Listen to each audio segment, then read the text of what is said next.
नमस्कार, मैं हूं पवन त्यागी। जम्मू कश्मीर की पूर्व मुख्यमंत्री महबूबा मुफ्ती का एनआईए को लेकर बयान आया है और वो कह रही है कि ये जो सरकार है जो दावा कर रही है कि धारा 370 हटने के बाद कश्मीर के हालात नॉर्मल हो गए हैं। नॉर्मल तो हुए नहीं है, क्योंकि यहाँ रोज एनआईए के छापेमारी हो रही है, ईडी की छापेमारी हो रही है और महबूबा मुफ्ती कहती हैं कि ये सब इसलिए हो रहा है क्योंकि लोगों को सरकार परेशान कर रही है।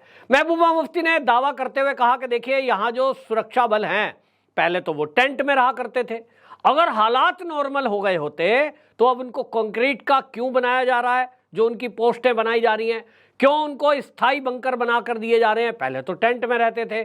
सवाल उठा रही हैं और वो ये दिखाने की कोशिश कर रही हैं वर्ल्ड लेवल पर कि धारा 370 हटने के बाद कश्मीर के हालात नॉर्मल नहीं हैं। लेकिन मैं पूरे देश से पूछना चाहता हूं कि महबूबा मुफ्ती का यह दावा क्या आपको लगता है कि वो सच बता रही हैं? आपके जितने भी देशवासी आप लोग हैं, आप में कभी ना कभी कोई धारा 370 हटने के बाद कश्मीर गया होगा।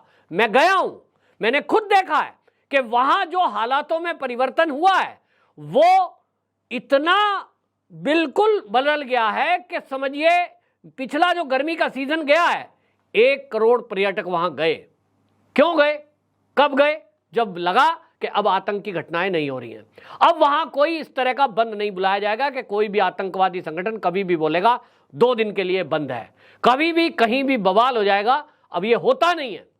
हालांकि आपको बताएं, जब आतंकवाद चरम पर था पर्यटकों पर, तब भी कश्मीरियों ने हमला नहीं किया है। जो आतंकवादी हैं उनको लगता है कि ये तो हमारी आय का स्रोत है और अगर इस पर हम अटैक किया गया तो कहीं ना कहीं कश्मीरी लोग जो हैं उनकी आय का साधन बंद हो जाएगा, फिर आपके सपोर्ट में वो नहीं खड़े होंगे। उससे नहीं देखा जाता है। लेकिन मैं जो देख रहा हूं, मैं खुद वहां गया और मैं लाल चौक पर खड़ा होकर तिरंगे के फहराए जाने पर वहां मैंने देखा है कि जिस तरह से सुरक्षा बल है उसको ट्राई कलर दिया गया है। फिर उसके बाद मैंने वहां खुद खड़े होकर के विश्लेषक किया, भारत माता के जयकारे लगाए और बहुत आम पब्लिक पूरे बाजार में भरी हुई थी। कोई ऐसा डर नहीं था। यहां जाने के पहले जरूर कुछ लोग बोल रहे थे कि भाई कश्मीर में जा रहे हो तो संभल के रहना, क्योंकि आप मीडिया में बोलते हो, फिर आपकी वहां पहचान हो सकती है। भाई मुझे तो पूरी कश्मीर में कहीं कुछ लगा नहीं।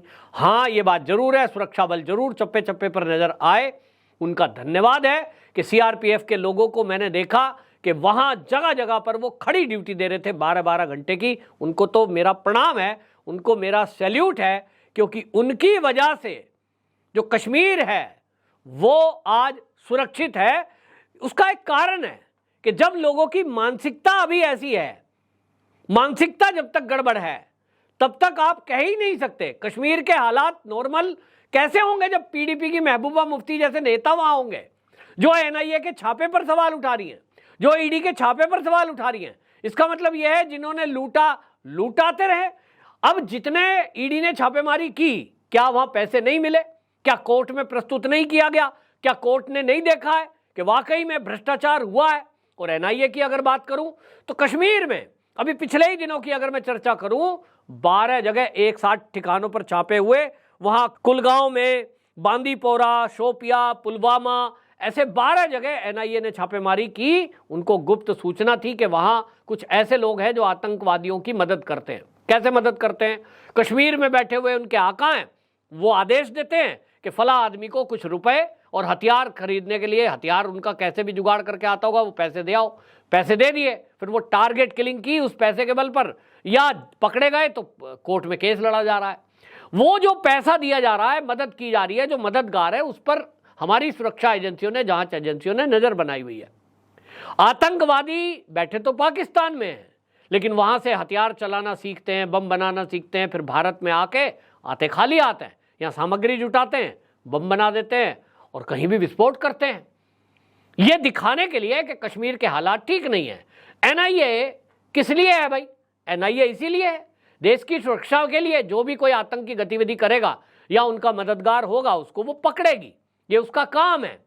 ये जो कश्मीर में पिछले दिनों छापेमारी हुई, इसमें आपको बता दूं कि खबर थी पूरी, the resistance front, united liberation front Jammu and Kashmir, Mujahideen Ghazwat ul Hind, Jammu and Kashmir freedom fighter, Kashmir tigers और PAAF, ये जो है बाकायदा वहां सबूत मिले आईईडी बम बनाने के, चुंबकीय बम बनाने के, फंडिंग करने के और सबसे बड़ी बात ड्रग बेचने के।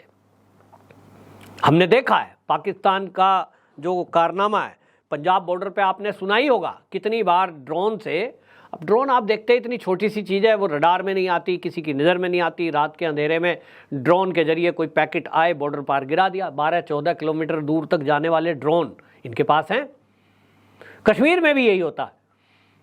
पंजाब की सीमा लगी हुई है, वहाँ से घुसपैठ करके वो ड्रग कश्मीर में आ जाती है और कश्मीर में फिर उसको बेचा जाता है। उस पैसे से हथियार खरीदे जाते हैं, देश विरोधी गतिविधि होती है। अब एनआईए अगर छापेमारी कर रही है तो इसमें महबूबा जी को दिक्कत क्या है? इनको क्या लगता है कि ये जो देश में सीबीआई है, जो ईडी है, जो एनआईए है, ये सब अपना काम बंद कर दें, दफ्तर बंद कर दें और इनको कश्मीर में कुछ भी करने की खुली छुट्टी दे दें? तो भाई ये तो होगा नहीं। आप कितना ही चिल्लाएं कश्मीर में हालात नॉर्मल नहीं है, नॉर्मल हम भी मान रहे हैं नॉर्मल नहीं है। मैं तो नॉर्मल उस दिन मानूंगा, मैं उत्तर प्रदेश का रहने वाला हूं, मेरे उत्तर प्रदेश के लोग, मेरे बिहार के लोग वहां जाकर नौकरियां आराम से कर पाएं, वहां दुकान आराम से कर पाएं, वहां जमीनें खरीद पाएं। अब जमीनें आप कहेंगे बहुत सारा पर्वतीय क्षेत्र ऐसा है जहां प्लेन के लोगों को या किसी अन्य राज्य के लोगों को वो अनुमति नहीं है। एक उनके खुद के चीज़ों को बचाने के लिए उत्तराखंड में भी इसी तरह का नियम है, नॉर्थ ईस्ट में भी ये लागू है। यानी जो ऐसे क्षेत्र हैं जहां ट्राइबल लोग रहते हैं, जहां आदिवासी लोग रहते हैं या जो पर्वतीय क्षेत्र हैं, उसमें उनके कुछ आधार सुरक्षित हैं, अधिकार हैं। लेकिन नौकरी तो आराम से कर ही सकते हैं। वो कब होगा? जब वहां रहने वाले जो एक विशेष वर्ग के लोग हैं उसमें अनुपात में कुछ बैलेंस बनेगा। आज की डेट के क्या हालात है? 1-2% मात्र वहां हिंदू है या अन्य कम्युनिटी है, बाकी तो मुस्लिम है।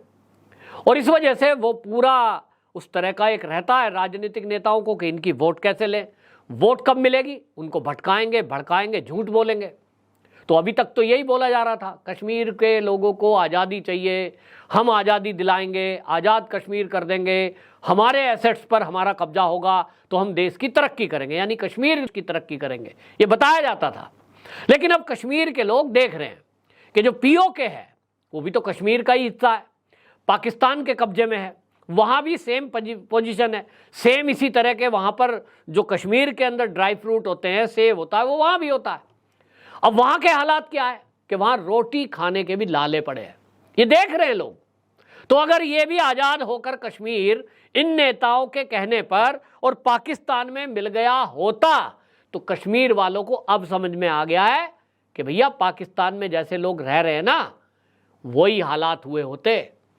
500 रुपये लीटर पेट्रोल, 35 रुपये की एक रोटी, और वो भी लाइन में लग के, बिजली 25 रुपये यूनिट, ये हाल होते। तो आज लोग कहते हैं कि हमें झूठ बोला गया, बरगलाया गया, लेकिन आज हमारी आंखें खुली है। एक तरफ पाकिस्तान है जो भूखा मर रहा है, वहाँ आतंकवाद चरम पर है, लोग अपने ही लोगों को मार रहे हैं, वहाँ तो कोई हिंदू संगठन है नहीं, वहाँ कभी तहरीक तालिबान है, कभी कोई है, कभी कोई है। और भारत के अंदर विकास हो रहा है, पर्यटक जा रहे हैं, पैसा है उनके पास, आज़ादी से लोग रह रहे हैं, यही तो आज़ादी है। तो कुल मिलाकर महबूबा मुफ्ती को लगता है कि अब नेताओं की कोई चिंता सुन नहीं रही, कश्मीर के कोई लोग सुन नहीं रहे, तो अब इनको क्या बताओ, इनको ये बताओ जी ईडीएफ फर्जी काम कर रही है। इन नेताओं के पास कोई काम नहीं है। मोदी सरकार ने प्रण किया हुआ है कि जिन्होंने भी देश का लूटा है उन्हें लौटाना पड़ेगा, और आतंकवादी गतिविधि में कोई भी लिप्त हो, मददगार कोई भी हो, वो तो जेल में जाएगा। महबूबा मुफ्ती कितनी भी चिल्लाल है, इनकी चिल्लाहट बता रही है कि एनआईए बहुत बेहतरीन काम कर रही है। और आप भी देखते होंगे कि एनआईए जब से एक्टिव हुई है मोदी सरकार आने के बाद, हजारों देशभक्त लोगों को बचाने के लिए ऐसे कुछ चंद लोग हैं जो देश में बवाल करने के लिए तैयारी करते हैं, आतंकवादियों की मदद करते हैं, वो मुट्ठी भर लोग, लेकिन खोज खोज कर एनआईए ने उनको जेल की सलाखों के पीछे पहुंचाया है।